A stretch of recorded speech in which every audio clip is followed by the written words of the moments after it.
नमस्कार, मैं रूपनारायण और Resonance PCCP division senior Hindi faculty और आज आपको बच्चों लेके चलता हूँ क्लास 8th। जो आज हमने लिया है व्याकरण आपके लिए। और व्याकरण में जो टॉपिक लिया है अपठित काव्यांश। जो देखा जाए तो सबसे कठिन टॉपिक होता है। अब देखते हैं इस अपठित काव्यांश को हम कैसे हल करते हैं। सबसे पहले तो होता है कि अपठित अपठित शब्द का मतलब होता है ऐसा ऐसी कविता जिसको आपने इस सिलेबस में पाठ्यक्रम में नहीं पढ़ा हो। और कविताएं, काव्यांश, गीत, गजल कुछ भी हो सकता है जो आपने पहली बार पढ़ा है।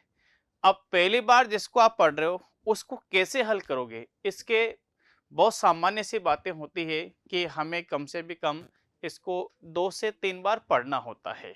बिल्कुल पढ़ना होता है।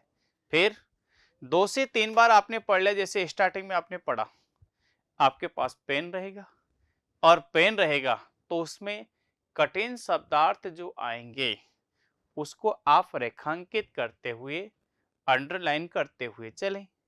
फिर जैसे आपने पूरा काव्यांश पढ़ लिया, फिर दोबारा दोबारा जब आप राउंड लोगे तो इसमें क्या करना पड़ेगा, आपको इसको समझना पड़ेगा। जब आपने इसको समझ लिया तो हो सकता है कि कठिन शब्दार्थों की वजह से आपको दिक्कत आए, आपको नहीं आते हो, लेकिन आप आगे पीछे के शब्दों के माध्यम से क्या कर सकते हैं, एक संभावना व्यक्त कर सकते हैं कि इसका अर्थ ये हो सकता है। फिर उस अर्थ को ग्रहण कर जो नीचे दिए गए प्रश्न होते हैं उन्हें भी एक बार पढ़ें। एक बार पढ़ने के बाद जब दोबारा आप राउंड लोगे तो उसमें देखें कि काव्यांश में क्वेश्चन नंबर पहले का आंसर काव्यांश में कहां से लिया हुआ है, अपन को कहां से लेना है। जब आपको वो पंक्तियां मिल जाती है तो फिर आपके लिए आसान है कि उन पंक्तियों का आंसर अर्थ स्पष्ट करते हुए आप उसका खुद आंसर बनाएंगे। है टेढ़ा, लेकिन जब हमारी प्रैक्टिस हो जाएगी, धीरे धीरे धीरे धीरे धीरे ऐसी प्रैक्टिस हो जाएगी कि हम इस कठिन से कठिन काम को भी आसान कर सकेंगे। तो देखते हैं अपठित काव्यांश कौन सा है। अभ्यास प्रश्न, और हमने प्रश्न नंबर पहला लिया। देखो आप, निम्नलिखित अपठित काव्यांश को पढ़कर पढ़ना है, दिए गए प्रश्नों के उत्तर दीजिए। बिल्कुल देंगे हम। देखो आप, मैंने आपको कहा है कि पहले राउंड में केवल अपन को पढ़ना है, समझना बात की बातें हैं। हाँ, देखो, और कठिन शब्दार्थ यदि आते हैं तो हमें रेखांकित करना है, नहीं आते तो कोई दिक्कत नहीं। लहरों से डरकर नौका पार नहीं होती, बहुत सारे बच्चों को जिसे नौका नहीं आती है। कोशिश करने वालों की कभी हार नहीं होती, अरे नन्ही चींटी पर दाना लेकर चलती है, चढ़ती दीवारों पर 100 बार फिसलती है। मन का विश्वास रगों में साहस भरता है, चढ़कर गिरना, गिरकर चढ़ना न अखरता है। अखरता भी हो सकता है, नहीं आता, नहीं आता है तो नहीं आता है। आखिर उसकी मेहनत बेकार नहीं होती, कोशिश करने वालों की कभी हार नहीं होती। असफलता, असफलता एक चुनौती है। असफलता एक चुनौती है, उसे स्वीकार करो। क्या है? असफलता चुनौती है, उसे स्वीकार करो। क्या कमी रह गई देखो और सुधार करो। जब तक न सफल हो नींद चैन के त्यागो तुम, संघर्षों का मैदान छोड़ छोड़ मत भागो तुम। कुछ किए बिना ही जय जयकार नहीं होती, कोशिश करने वालों की कभी हार नहीं होती। हरिवंश राय बच्चन जी की एक बच्चों को सबसे ज्यादा मोटिवेट करने वाली कविता है।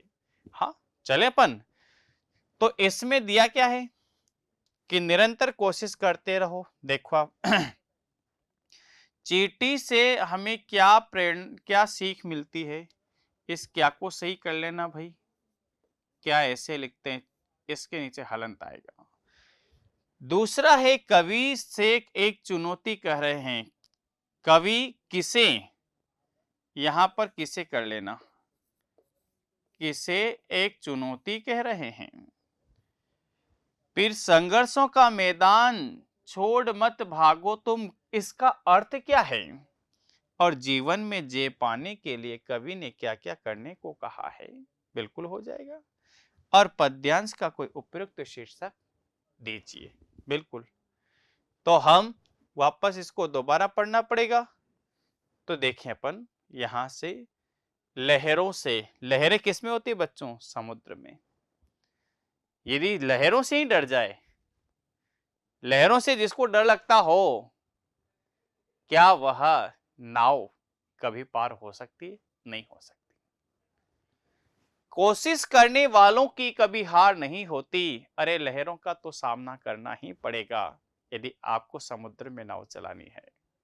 कोशिश तो करनी ही पड़ेगी, क्योंकि कोशिश करोगे तभी आपको जीत मिलेगी।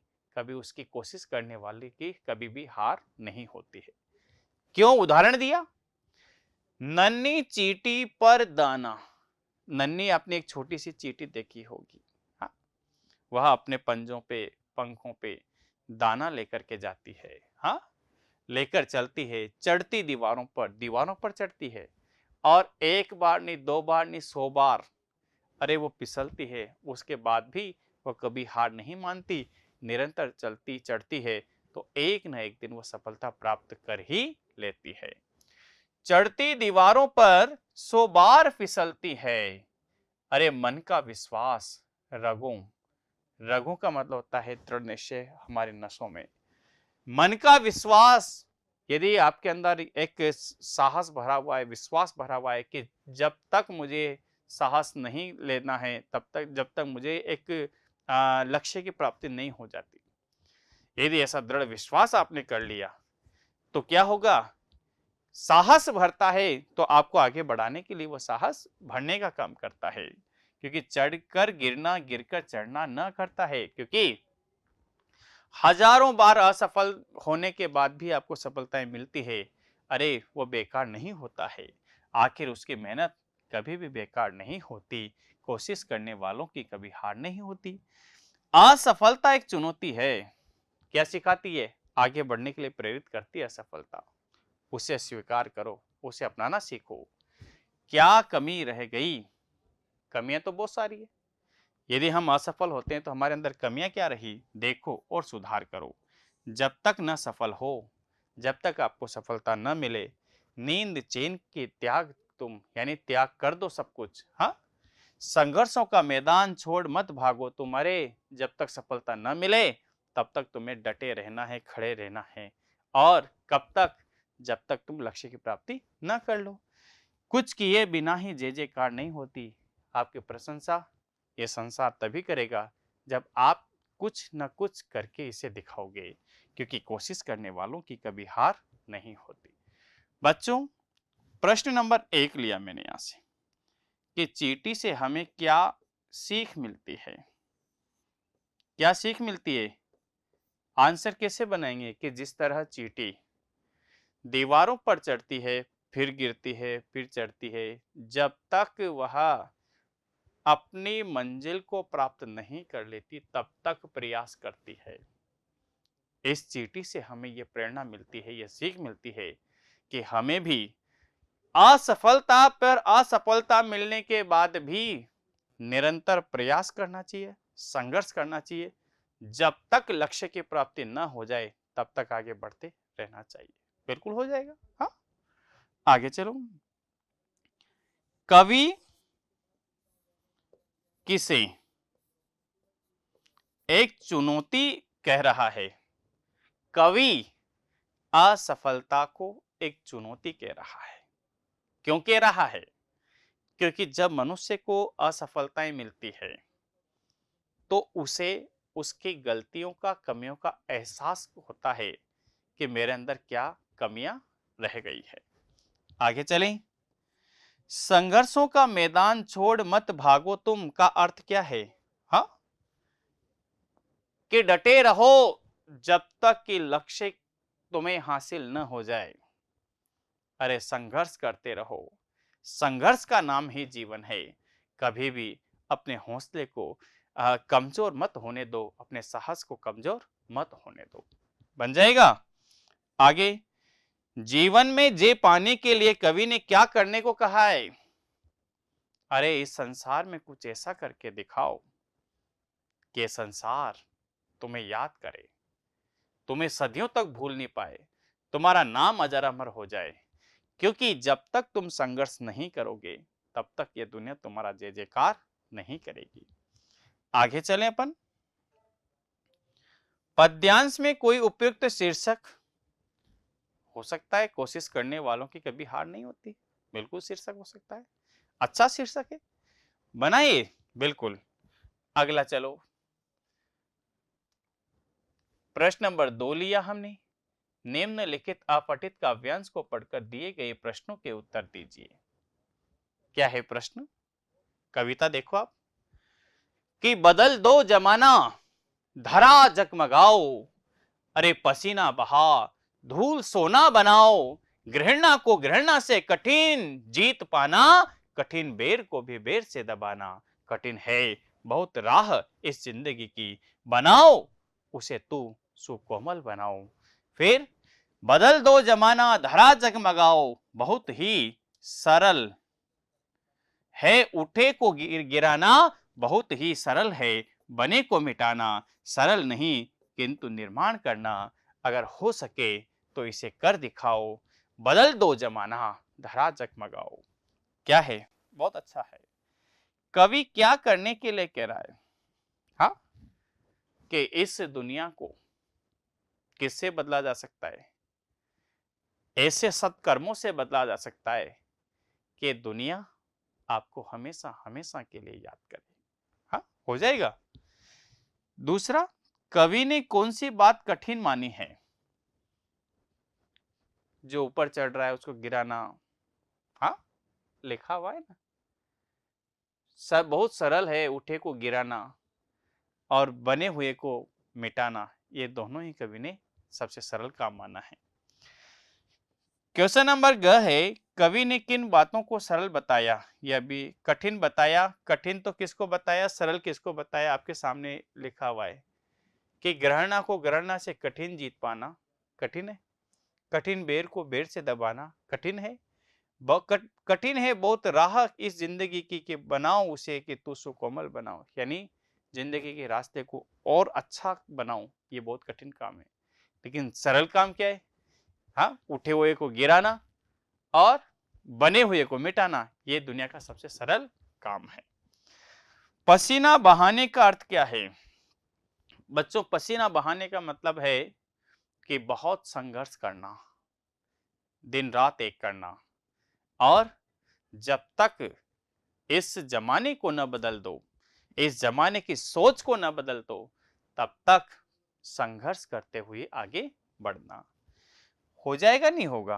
हो जाएगा। ये देख लीजिए, बहुत अच्छा है, बहुत सुंदर काव्यांश इसमें दिया हुआ है। निम्नलिखित अपठित काव्यांश को पढ़कर दिए गए प्रश्नों के उत्तर दीजिए। देखो आप, बहुत सुंदर है। मन समर्पित, तन समर्पित, और यह जीवन समर्पित, चाहता हूं देश की धरती, तुझे कुछ और भी दूं। मां तुम्हारा ऋण बहुत है, मैं अकिंचन, किंतु इतना कर रहा फिर भी निवेदन, थाल में लाहूं सजाकर भाल जब भी, कर दिया अरे कर दया स्वीकार लेना वह समर्पण, मन समर्पण, मन समर्पित, प्राण अर्पित, रक्त का कण कण समर्पित, चाहता हूं देश की धरती, तुझे कुछ और भी दूं। बहुत अच्छा है। कवि ने देश की धरती को क्या क्या समर्पित करने के लिए कहा? तन, मन और जीवन, सर्वस्व समर्पण करने के लिए कहा है। कवि थाल में क्या सजाकर देना चाहता है?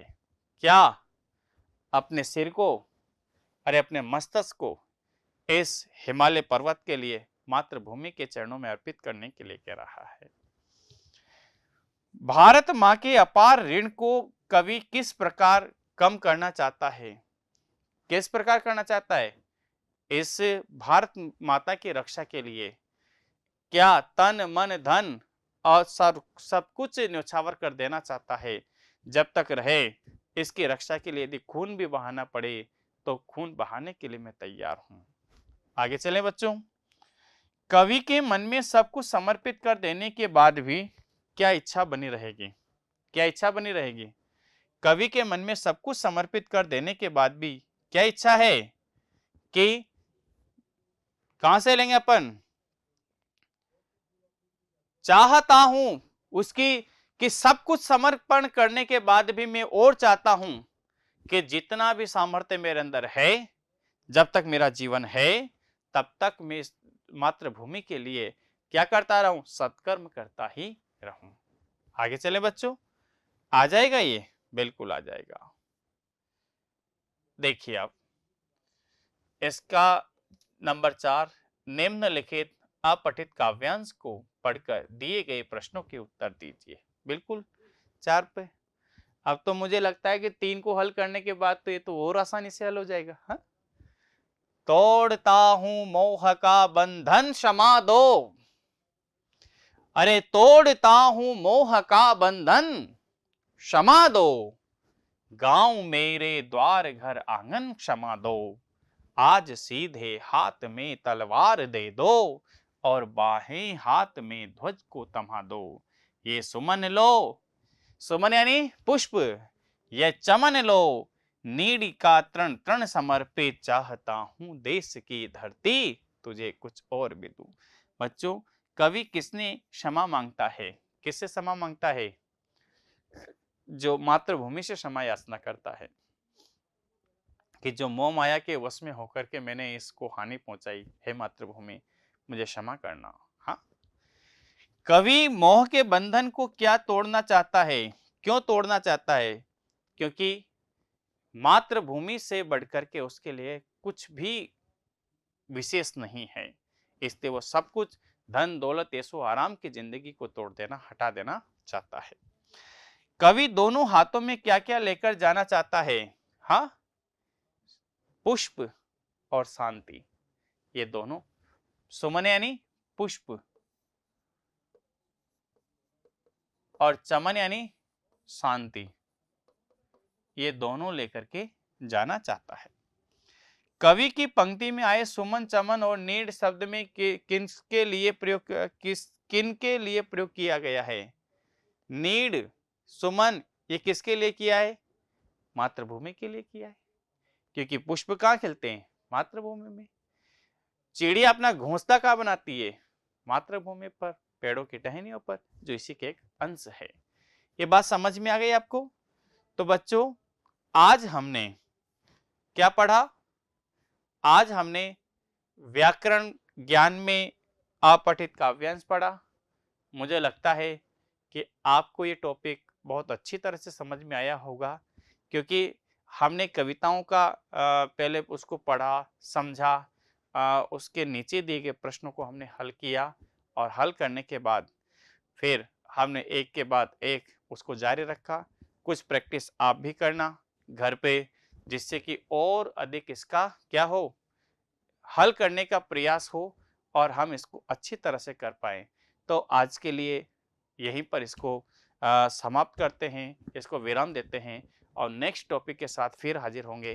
तब तक के लिए बहुत बहुत धन्यवाद।